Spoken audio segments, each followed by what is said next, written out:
Why does your scanner show the P1739 engine code? What does it mean?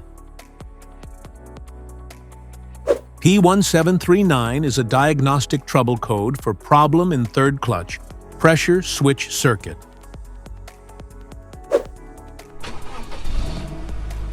This engine code indicates that it signifies that the PCM has detected that the pressure switch is not within the factory specifications. This can lead to various transmission issues like shifting problems or even prevent certain gears from engaging. Under this circumstance, stop driving and repair your vehicle immediately.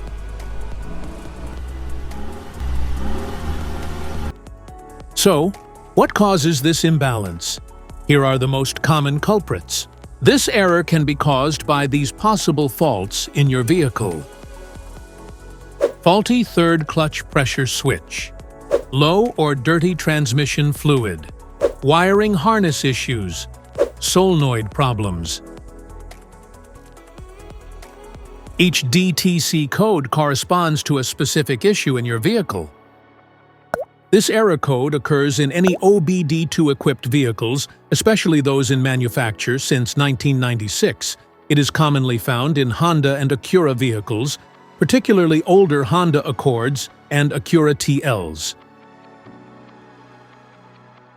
If you want to fix this error code, let us know in the comments section. We will definitely make the video on your demand. If you like this video, don't forget to subscribe to our channel. Thanks for watching.